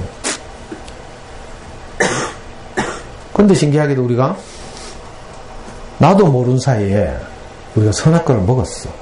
이 기독교에 풀리지 않는 교리 중에 하나가 뭔가 하면 모든 사람이 죄인이래. 왜? 아담이 선악과를 먹지 말라고 했는데 먹었대. 그 아담 한 놈 때문에, 한 사람 때문에 우리 모든 사람이 죄인이라는 거야. 이게 납득이 안 되죠. 동의가 안 되잖아. 수천 년의 인류의 조상이나 아담이 하나님 말 안 들었다고 왜 우리까지 덮었어야 돼? 이런 의문이 늘 들거든요. 근데 제가 우리 스승 말씀을 딱 듣다 보니까 이게 무슨 말인지 나 금방 알겠더라고. 아담이 옳고 그름이라는 나무 열매를 먹었어요? 우리는 그때 안 먹었죠. 수천 년 전에 없었잖아? 근데 오늘 내를 딱 들여다봐요, 오늘. 내 속에 옳고 그름이 있어요, 없어요? 다 있지. 바로 이거라. 그러니까 성경을 쓴 사람은 이걸 통찰한 거예요. 진짜로 뭐 아담이 먹고 이게 아니고, 그 기독교 교리의 한계죠, 사실은. 제대로 모르고 이제 교리를 정리하려고 하다 보니까. 근데 알고 보면 우리 모든 사람에게 옳고 그름이라는 것이 다 있어요. 자기만큼. 요즘 대통령 선거 기간이잖아요. 저는 명색이 정치학과 나왔어요. 그리고 운동권에서 내가 아주 이름을 날리던 청년이었거든. 그 당시에 이제 아무도 읽지 않는 불온 서적들을 막 읽고요. 마르크스 레닌을 읽고 이래가지고 제가 생각해 난 정치에 대해서 다 한다고 생각해. 우리 와이프는 인정한다니까. 우리 와이프는 그래서 종편 보다가 종편에 패널들 나와서 뭐 갑론을박하고 이러잖아. 그럼 항상 저한테 물어봐요. 당신 생각은 어떤 녹화면서. 근데 길거리 나와보면 대통령 누가 되면 좋겠노에 대해서 다 자기들의 철학과 생각이 있어. 맞죠? 아니, 제가 가진 관념으로 하면, 박사모? 여기 혹시 박사모 있을지도 모르는데, 미안해요. 제가 가진 관념으로 하면 저건 제정신인지, 전부 정신병을 쳐야 될 거 아닌지, 내 이런 생각이 들거든? 이게 제 기준이니까, 그건 제 기준이니까. 내가 적어도 알고 있는 한국 정치 이런 거 생각하면. 근데 사람들 보면요. 정치에서 아무것도 모르는 것 같은, 그죠? 일용직 노동자들도 다 거기에 대해서 자기 견해가 있어요. 그래가지고 대포집에서 막걸리 마시면서 싸운다니까? 누구가 옳다 하면서 막 이러다가 살인사건도 나오고 막 이래요. 이게 무슨 말인지 알아요? 선악을 아는 일에 우리가 다 내가 최고인 거라, 최고. 여러분들 그렇죠? 집구석에 가면 내가 다 최고죠? 남편 생각 보면 다 서글프고 막 내 생각은 다 옳고 이렇죠? 내 말대로만 하면 다 잘 될 낀데 다 이 생각하죠. 근데 남편 생각 어떨까요? 남편도 또 똑같다니까. 야, 내 말대로만 하면 우리 집이 참 잘 됐는데 이런 생각을 하게 돼요. 그러니까 이게 옳고 그름에 관해서 내가 어떻게 된다고요? 하나님처럼 된다는 뜻이에요. 문제는 옳고 그름이 참 좋은 것 같은데 문제는요, 내가 함께 사는 사람들을 잃어버린다는 거. 옳고 그름이 있으면요, 특히 저는 이게 칼 같거든요. 저는 자존감이 낮아가지고 조금이라도 내한테 안 맞다 싶으면 바로 돌아서고 다시는 안 만나고 이랬어요. 그러다 보니까 저 20몇 년 전에 이제 우리 스승을 만나기 전에는 그 전까지 만나던 모든 사람들과 내가 관계가 끊어졌어요. 자존감 낮으면 이렇거든요. 조금만 내한테 상처가 되면 내가 다시는 안 봐. 이런 식으로 관계를 맺으니까 내 알량한 기준을 가지고 나를 보호하는 거죠. 비늘이 원래 물고기를 보호하는 기능을 하잖아요. 그죠? 남을 판단하는 기능도 하지만 다른 한편으로는 나를 보호하는 기능도 해요. 바다라는 그죠? 바닷물이라는 짠 것이 내게 침투하지 못하도록 하는 그런 역할도 하거든요. 그러니까 그러다 보니까 저는 사람을 다 잃었어요. 이게 너무 심해져가지고 우리 와이프도 잃었잖아. 나중에 애도 잃을 뻔했죠. 내 오름 때문에, 내 기준 때문에, 내 비늘 때문에 사람을 다 잃은 거예요. 근데 제가 이제 스승을 만나서 쭉 듣다 보니까 사람이 가장 소중하구나. 이걸 알게 됐어. 그전엔 내 생각이 가장 소중하다. 내 재물이 가장 소중하다. 이렇게 생각했거든요. 살아보면 그게 아닌 거라. 나를 행복하게 하는 좋은 사람들이 가장 소중한 거예요. 저는 제게 없는 개념을 이제 배운 거죠. 무지개 물고기가 이제 비늘 하나 나눠주면서 배운 것처럼 제가 호시오치에서 강의를 하던 첫 해에 저는 이제 그 전까지는 제가 젊을 때는 34살까지는 제 인생을 제 멋대로 살았어요. 그래서 누구하고도 상의하지 않고 아버지도 없고 형도 3살 터울밖에 안 나고 이러니까 내 인생을 내 멋대로 결정하면서 살다가 철저하게 실패하고 가장 깊은 절망을 맛보고 이랬잖아요. 이제 34살 그 사건을 계기로 제가 스승을 만난 이후로는 내가 이상하게 알아졌어요. 내가 나를 위해서 내 멋대로 살다가 이렇게 철저하게 실패하고 가장 깊은 절망에 빠졌구나. 이제 앞으로 남은 인생은 내가 내 멋대로 살지 않아야 되겠다. 그래서 항상 중요한 일은 제가 스승하고 상의를 했거든요. 호시오치에서 이제 그 최광 선생님이 저보고 엄마들 대해서 강의를 해달라고 한 그 해에도 제가 뭣도 모르고 강의를 하겠다고 이제 너무나 도움을 받은 게 커서 말씀은 드렸어요. 그래서 강의를 몇 번 했어요. 하다가 보니까 정신이 번쩍 드는 거예요. 강의를 해보니까 내가 사람을 얻는 게 아니라 자꾸 내 자랑을 하고 있는 거라. 저는 아이를 이렇게 키웠어요. 수학 공부는 이렇게 했어요. 뭐 이런 식으로 내가 자랑만 하고 있어요. 그래 이건 아니다 싶더라고. 그래서 급히 정신 차리고 우리 스승에게 쫓아가서 우리 목사님에게 쫓아가서 제가 물어봤죠. 목사님 이걸 내가 계속 해야 됩니까 말아야 됩니까 이렇게 물어봤어요. 그때 우리 목사님 하지 말라 했으면 오늘 여러분 못 만난 거지. 근데 그때 목사님 하라 하지 마라 소리 안 하고요. 야 그 부모교육 그거 뭐 한두 번 하면 끝나는 거 아니야? 계속 할 말이 있어? 이렇게 하더라고. 그래 알고 우리 영감 잘 모르는구나 내가 이렇게 생각해.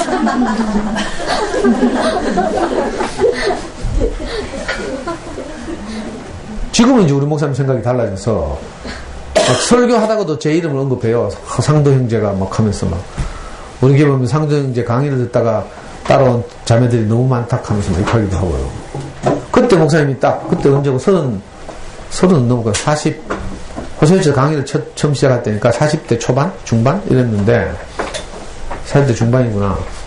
그때 딱 목사님이 나한테 한마디 해서 지나가는 말로 사람을 얻을 수 있으면 하고 사람을 얻을 수 없으면 그만둬라 이렇게 하더라고요. 내게 완전히 없는 개념이었어요. 그게 딱 따옴표가 쳐졌죠. 사람을 얻을 수 있으면. 그러고 나서 내가 정신이 번쩍 무슨 뒤통수를 뭘로 한 대 맞는 것 같았어. 그리고 우리 목사님의 일생을 내가 이렇게 생각해 봤죠. 그랬더니 이분은 항상 자기 전 인생을 사람을 얻는 일에 투자한 거라. 돈을 모으는 일에 투자한 것도 아니고 명예를 얻는 일에 투자한 것도 아니고 항상 사람을 얻는 일에 투자했어요. 어떻게 사람을 얻는가 가만히 보니까 자기 비늘을 다 지불하는 거라. 자기 옳고 그름을 상대방을 얻기 위해서 다 내려놓는 거죠. 고등학교 상담하러 가보면 항상 그래요. 저 같은 청년을 만나면 예를 들면 네가 그래 정신 못 차리고 그러니까 마누라 도망가지 하고 뭐 이렇게 말해야 정상인데 모든 사람이 그렇게 말하거든요. 근데 오늘 목사님은 저를 판단하는 옳고 그름을 다 내려놓고 네가 어쩔 수 없어서 그렇게 살았구나. 내가 네 아버지가 될 테니까 이렇게 딱 말한 거죠. 그래서 사람을 얻는 법 이걸 제가 그때 다시 한번 생각하게 됐어요.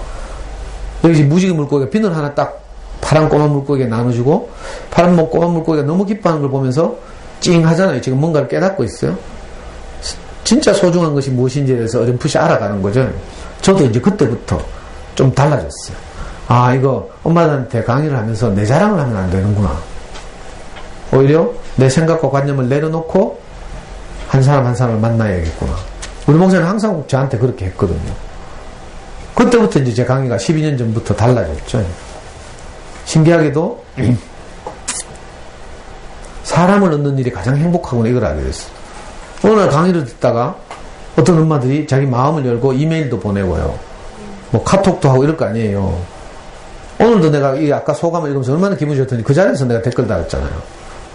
이게 이제 사람을 얻는 거라. 이분이 이제 뭐 관계가 돼서 앞으로 뭐 친해져서 이웃이 될지 안 될지는 잘 몰라요. 그죠? 근데 저는 여기서 이걸 추수해요. 그건 다 나중 문제죠. 이분이 더 강의를 깊이 듣고 뭐 가까운 이웃이라고 연락하고 뭐 이렇게 연구소 놀러 오고 할지 안 할지 몰라요. 그건 내게 달린 문제가 아니니까. 근데 오늘 나를 가장 행복하게 한 건 이분의 이 글이죠, 글. 그래서 저는 이걸 소중하게 생각하고 이걸 오늘 추수했어요. 그러니까 내가 얼마나 행복한지 강의를 시작하기 전부터 벌써 막 여기 와서 이거를 봤으니까 너무 제가 뿌듯한 거예요. 비늘 하나 나눠주고 묘한 감정을 느끼는 무지개 물고기처럼. 이걸 이제 여러분들도 집에 돌아가서 아이들한테 해보고요. 아이들한테 좀 되면 그 다음에는 신랑한테 해보고 또 뭐 친정에 해보고 이렇게 하면요. 내가 상상할 수 없는 행복, 만족 이게 와요.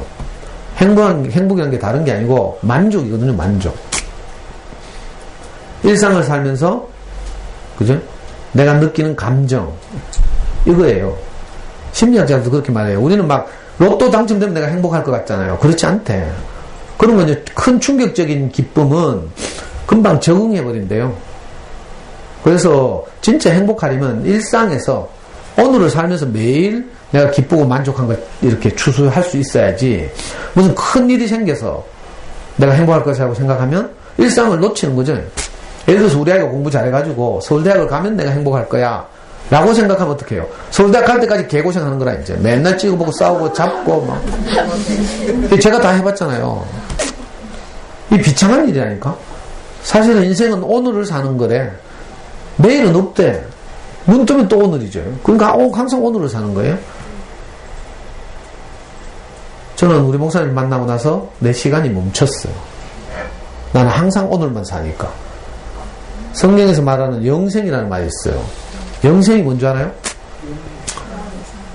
예? 영원히 사는 거죠. 영어 성경에는 이터널 라이프라고 되어 있어요. 이건 우리 관념으로 생각하면 죽지 않고 계속 수명 150살, 200살 사는 걸 영생이라고 생각하죠. 아니에요.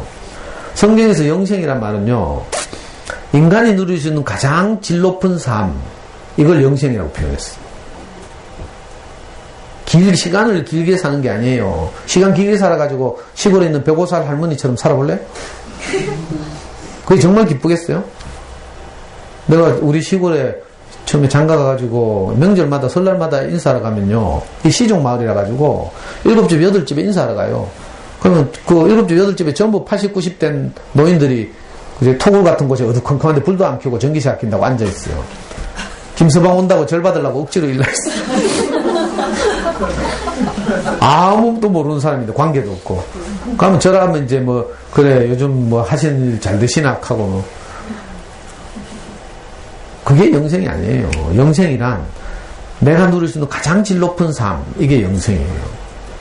그래서 예수는 제자들에게 영생이 뭐냐고 묻는 제자들에게 그죠? 하나님의 아들 예수 그리스도를 아는 것이 영생이다 이렇게 말했어요. 어떤 사람을 깊이 아는 것이 영생이에요.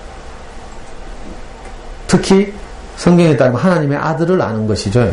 그러니까 하나님의 아들 하는 말은 요즘 우리말로 번역하면 정말 가장 깊은 행복을 누리고 있는 사람. 이게 하나님 아들이죠.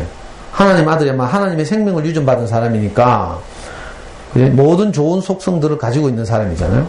온유, 화평, 평안, 기쁨, 사랑 이런 걸 충분히 가지고 있는 사람. 제자들이 볼 때 예수가 바로 그런 사람으로 보였어요. 그래서 예수를 보고 하나님의 아들이라고 했거든요.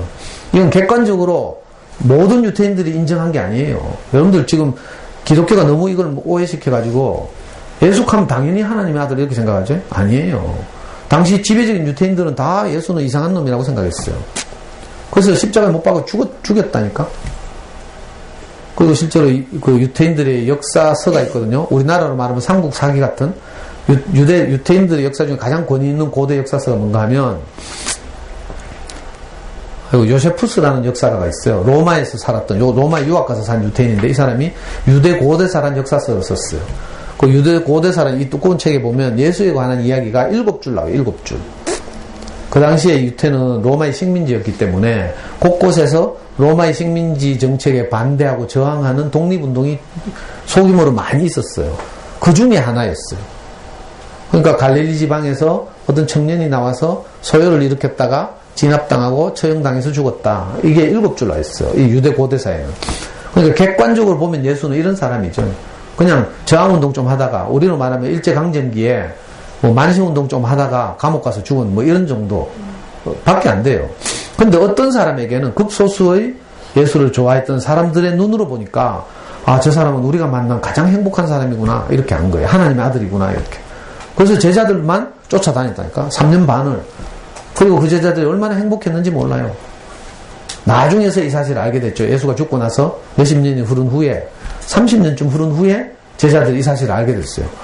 우리가 그때 막 한 자리 할 줄 알고 따라다녔던 그 양반이 우리 인생을 가장 행복하게 했구나. 내가 그때 가장 행복했구나. 이걸 알게 된 거죠.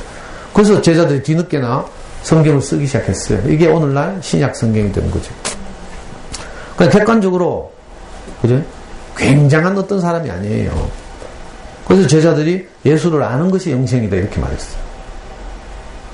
우리도 현실을 살면서 정말 행복한 어떤 사람을 깊이 아는 것, 그리고 그 사람과 관계를 맺는 것, 자주 보는 것, 이게 행복이에요. 저는 해보니까 요즘 내가 진짜 행복하잖아요. 아니 학교 돌아다니면서 소중한 엄마들 만나서 밥 얻어먹고 2시간 동안 내가 하고 싶은 말 실컷 하고, 세상에 저처럼 팔자 좋은 사람이 없어요. 우리 형이 제일 부러워한다니까. 우리 형은 경제적으로 뭐 10층짜리 대형 빌딩에서 그저 큰 병원을 운영하는 이사장이고요. 차는 뭐지? 제일 좋은 거 몰고 뭐. 그죠? 차도 뭐 몇 대 있는지 몰라, 그 집구석에는. 우리 형 요 바로 요 살잖아, 보성나에.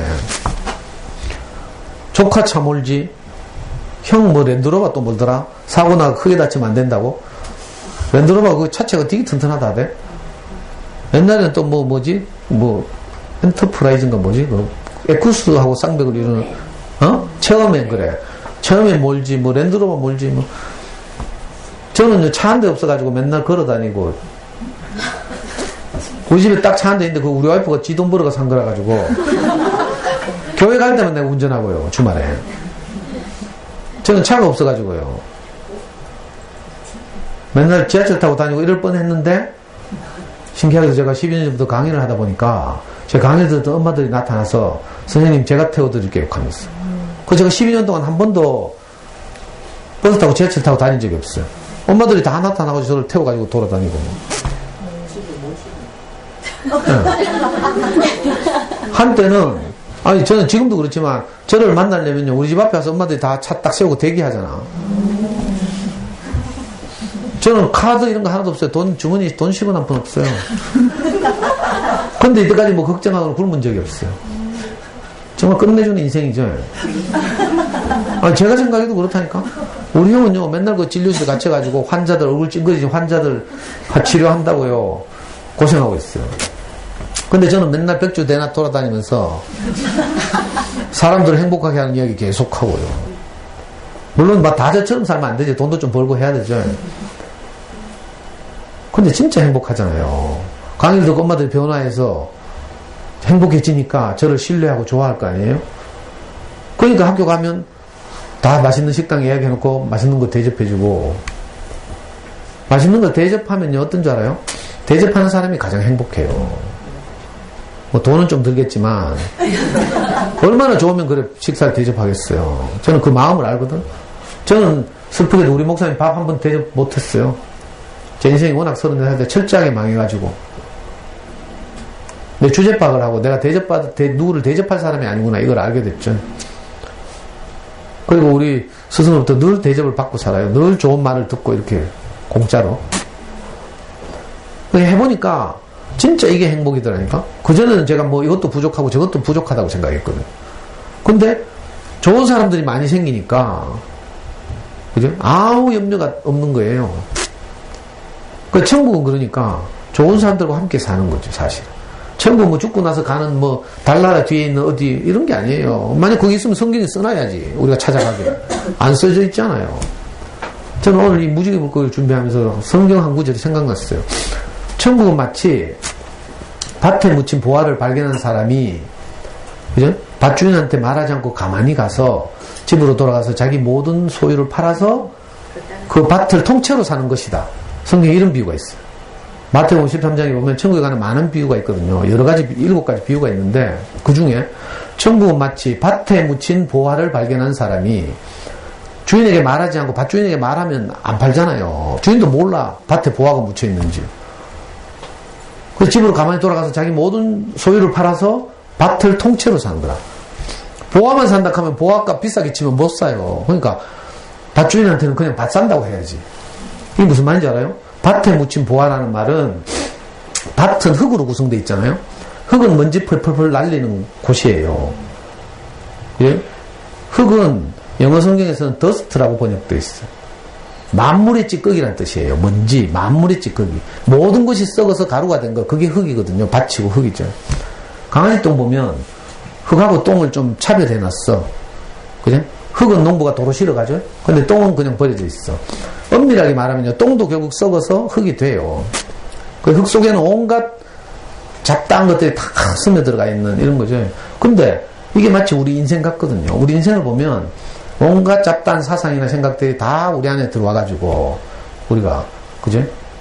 근데 내가 볼 때, 그런 사람들 볼 때 판단이 되잖아요. 표면적으로 볼 때 흙처럼 먼지 날리고, 먼지 날리면 눈에 막 들어오죠. 그러면 눈물 나고 막 귀찮고 불편하고, 이게 흙이에요. 근데 그 속에 보화가 묻혀 있다는 거라. 내가 판단하는 사람 속에 내 인생을 가장 행복하게 하는 것이 들어있어요. 이게 비밀이죠.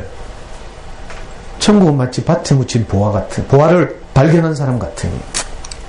자, 내가 우리 아이들을 늘 판단하고 있죠. 근데 사실은 우리 아이 때문에 내가 가장 행복한 여자가 되는 거라. 세상에, 저도 아이를 키워보니까 알겠더라고. 내 안에 이렇게 끝없는 마음이 있는지. 말씀드렸죠. 저는 B형이잖아요. 정말 내밖에 모르고 이기적인 인간인데, 아이를 낳고 보니까 내 안에 한없는 마음이 나오더라니까? 하나님 마음이 나와요. 한량없는 마음.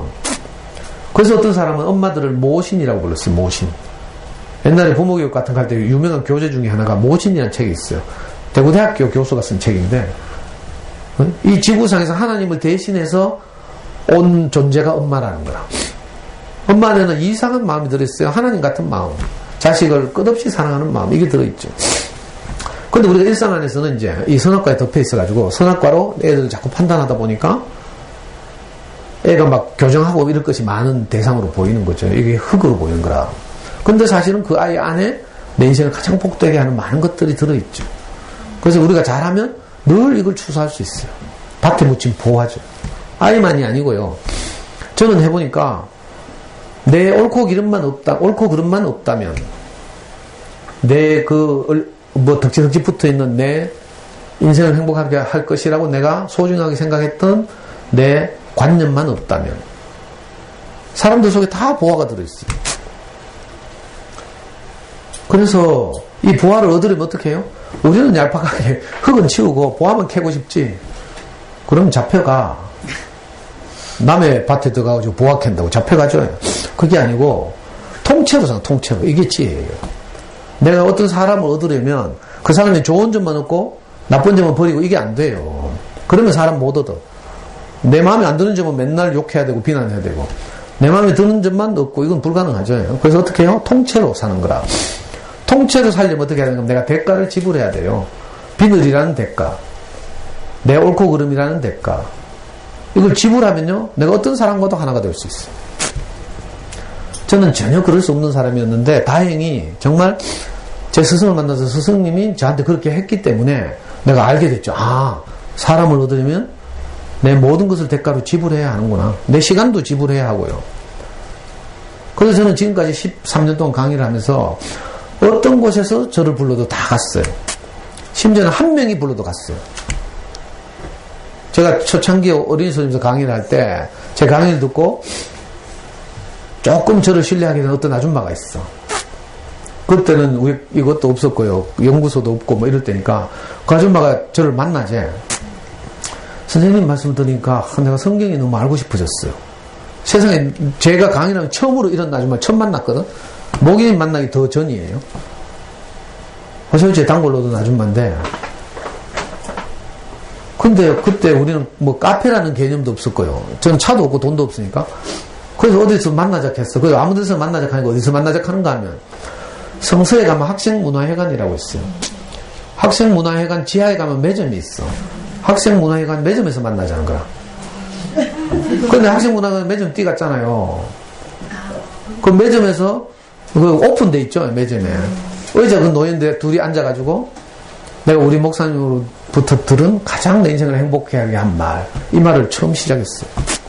그랬더니 이 엄마가 얼마나 좋아하는지 지금도 생각나요. 그래서 그 다음에 두 번째 만날 때는 학생문화회관이 너무 춥더라고. 그래가지고 성서 홈플러스에서 만났어요. 성서 홈플러스 딱 10시에 문 열잖아? 2층에 가면 커피숍 있어요. 거기도 또 오픈돼 있대. 커피숍에서 만나가지고 또 다음 시리즈를, 요즘 말로 하면 이제 월요일마다 제가 엄마들하고 하는 토라스쿨 있죠. 월요일 오전에 하는. 그걸 이제 그 엄마하고 1대1로 한 거예요. 내 최초의 토라스쿨이었어요. 12년, 13년 전에. 그때 이 엄마가 얼마나 좋아하는지. 3번인가 4번을 그렇게 했어요. 그래서 이 엄마가 너무 좋아가지고 선생님 말씀 듣고 있으면 너무 행복하다고. 근데 선생님 내가 늙어도 지금처럼 이렇게 친구가 되어줄 수 있어요? 이렇게 하더라고. 그걸 말이라고 문낙하면서 내가. 근데 그 엄마가 그날 이제 자기 어려움을 이야기하는 거예요. 시아버지가, 시어머니 돌아가시고 시아버지가 혼자 부곡에 사시는 거라. 부곡 알아요? 창녕 가는 길에 부곡 하와이 있는데 부곡에 사시는데 그 남편이 이제 막내고 얘가 너무 효자래. 그래서 주말마다 자기가 가서 그 냄새나는 시댁 청소하고 반찬 드리고 이렇게 온다는 거라. 그게 너무 힘들대 자기는. 그렇게 하는데 그 말 들으니까 내가 갑자기 너무 좀 뭐랄까 하여튼 안타까운 마음이 들었어요. 그렇게 힘들면 내가 같이 가줄게 이래 됐어.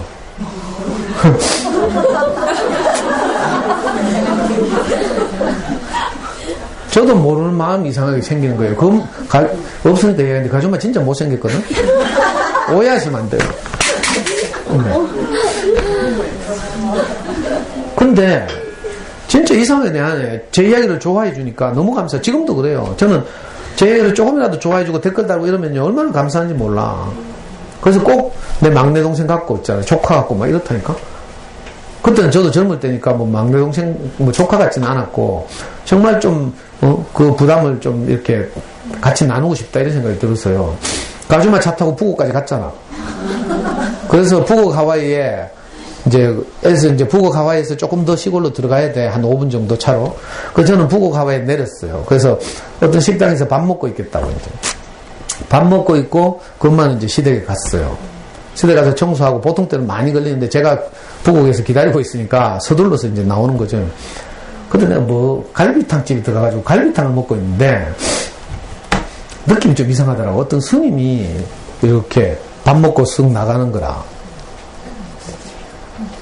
근데 그 아줌마가 시아버님 댁 청소하고 반찬 들려놓고 선생님이 기다리고 있으니까 부담스럽잖아요. 그래서 총같이 왔어. 그 식당에 들어가서 같이 밥을 먹고 있었다. 그때 그 스님이 쓱 지나갔어. 그리고 그 다음에 설날이 됐어요. 이 아줌마가 시댁에 갔겠죠? 시댁 가니까 신우들이 네 부국에서 만난 그 남자 누구? 그 스님이 그 시댁하고 아는 스님인가. 그래가지고 이 아줌마가 정말 입장 곤란해졌죠. 뭐라고 변명하기도 어렵고. 그래가지고 할 수 없이 저하고 연락을 끊었어요. 한솔이 엄마라고. 애 세 남매를 키우는 엄마인데 지금 생각하니까 그게 최초의 제 토라스쿨이었어. 엄마들하고 성경 공부를 같이 하는. 이 엄마가 제가 하는 말을 듣고 얼마나 좋아하는지 제가 우리 목사님 말씀 듣고 좋아했던 것처럼 지금 여러분들이 제 강의를 듣고 좋아하는 것처럼 정말 신기해요. 저게 없는 저는 죽었다 깨어나도 그런 마음이 없거든요. 누구를 위한다는 마음 이런 게 없어요. 그런데 이상하게 이 다른 생명이 들어오면 그죠? 다른 마음이 창조된다니까. 여러분들 아가씨 때는 절대로 그런 마음이 없었는데 시집 가가지고 아기를 낳고 나니까 여러분들 안에 정말 발견하기 어려웠던 어떤 아이를 향한 마음이 창조된 거예요. 그러니까 마음은요 대상이 있으면 창조되는 거라. 내가 정말 좋아하는 대상이 생기면 내게 그 대상을 정말 좋아하는 마음이 창조되죠. 꼭 이런 거 비슷해요. 그래서 저는 사람을 얻는 것이 행복이구나. 이게 천국이구나. 이 사실을 알고 난 후로 신기하게도 내가 어떤 곳이든지 부르는 곳에 갔어요. 조건이나 이걸 따지지 않았어요. 제 강의료 주는 데가 별로 없거든요. 학교나 요즘 이제 뭐 교육청에서 강사를 주지. 그 외의 곳에서는 그래서 소문 나가지고 제가 13년 동안 지금 무료 강의를 하니까 다 공짜로 하는 줄 알고.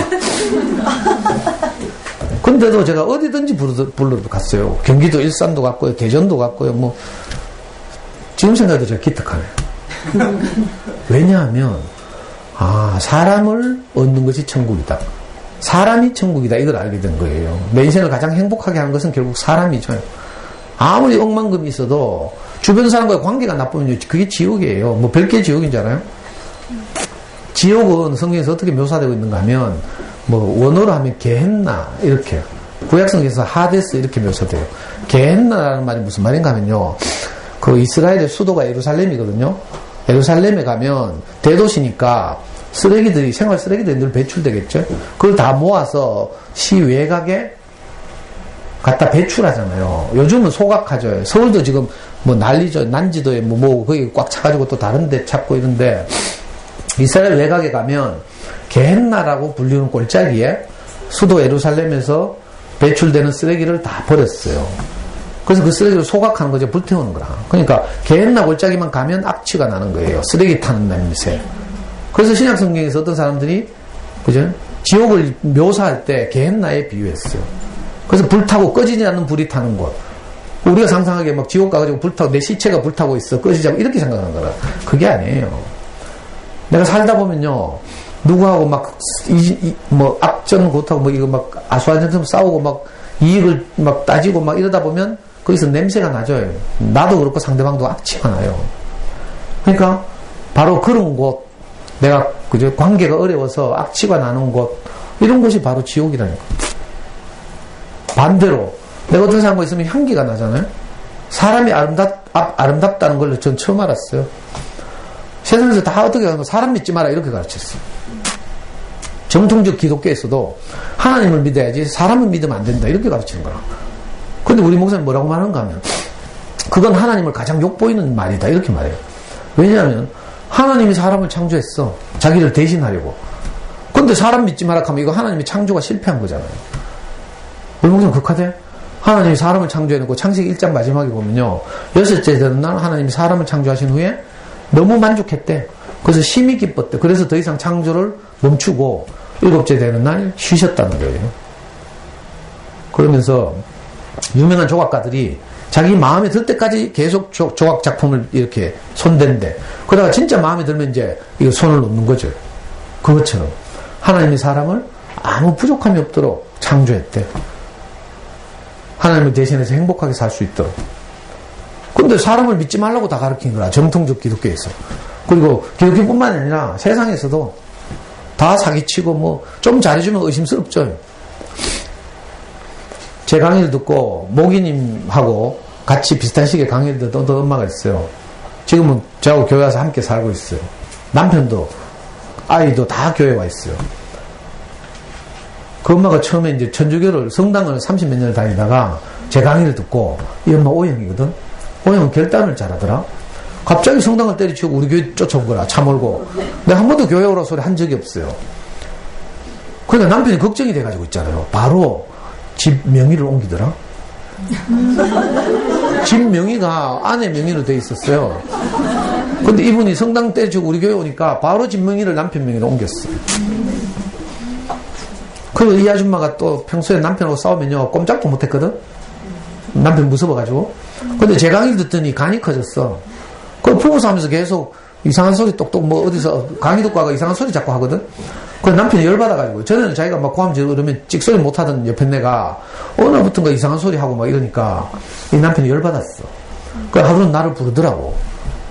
이 남편이 옛날에 사진관 했는데 사진관 스튜디오에 내를 불러요. 가니까 화가 나가지고 있잖아요.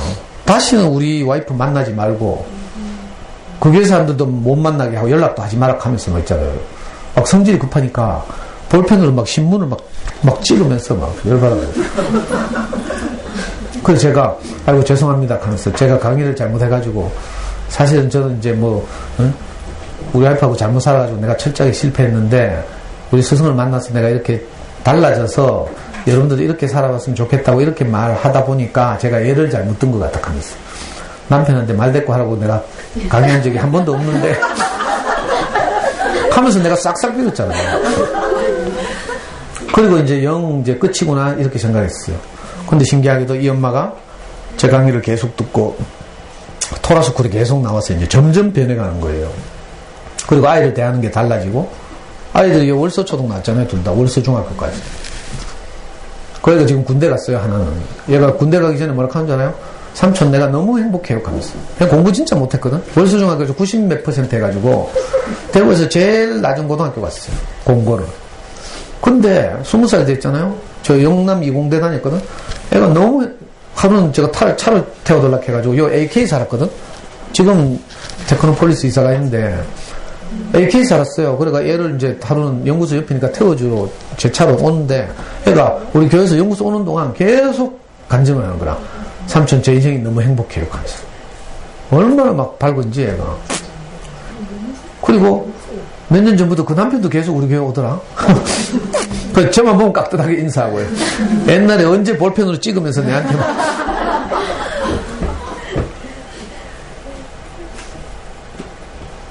제가 배운 거죠. 아, 사람을 얻는 것, 이것은 내 가장 소중한 것을 대가로 지불하는 것이구나. 밭에 묻힌 보화를 얻기 위해서 내가 밭을 통째로 사는 일이구나. 그러니까 좀 허물이 있잖아요. 그걸 가리고 뭐 이럴 수 없어요. 그러면 사람을 못 얻는다니까. 부정적인까지 지난주에 말씀드렸죠. 내가 부정적인 것까지도 필요하다. 인생을 살면요. 부정적인 것이 불필요한 게 아니고 부정적인 것이 있어야 돼요. 우리가 해보면 애 잡은 것은 참 속상한 일이지만 애 잡은 날 이상하게 우리 가장 깊은 곳에 있는 진심을 끄집어내서 애한테 다가가서 울면서 미안하다 하고 사랑한다고 하죠. 그러니까 꼭 부정적인 게 나쁜 게 아니라니까. 부정적인 것이 오히려 우리를 더 긍정적인 것으로 향하게 해요. 그러니까 버릴 게 하나도 없죠. 그래서 밭에 묻힌 보화를 통째로 사는 거야. 천국은 마치 밭에 묻힌 보화를 발견한 사람 같으니 가만히 가서 자기 모든 소유를 팔아 밭을 사느니라. 이 놀라운 말씀이죠. 제가 이 말씀을 알아듣고 나서 사람을 대할 때는 내 모든 비늘들을 다 대가로 지불하고 그분을 통째로 사잖아요. 그러니까 각자 안에 있는 정말 소중한 것들이 다 있어요. 그래서 그것들을 누리면서 사는 거죠. 그래서 우리 형이 한다니까요. 네 팔자가 제일 상팔자다 하면서. 남들이 다 인정해요. 옛날에는 네 같은 것이 언제 인간 되겠노. 우리 형이 항상 나한테 한 말이. 제 34살 이전까지는 저 옛날 노름에서 다 망했죠. 마누라 도망갔죠. 뭐 오만 일 다 있었잖아요. 성질 더럽죠. 뭐. 그러니까 네 같은 것이 언제 인간 되겠노. 네가 인간 되는 건 고초에서 꽃피는 것보다 더 어렵다. 이렇게 말했어요. 우리 형이. 지금 뭐라 하는 줄 알아요? 자기 돌아다니는 곳마다 내 동생이 자랑스럽다 하고 네가 제일 부럽다 하고. 물론 형은 형대로 만족하죠. 자기는 자기 그 진료실에, 우리 형은요, 자기 병원이라는 영역에서 병원을 천국처럼 만들고 있어요. 실제로. 신기하더라. 그 좀 큰 기업이잖아요. 거기서, 우리 목사님 말씀을 듣고 그걸 살아내는 것이 나는 불가능할 거라고 생각했어요. 저는 강의를 하니까 뭐 괜찮은데 우리 형은 직원들도 다스려야 되고 월급도 줘야 되고 뭐 데모도 일어날 수 있고 이렇잖아요.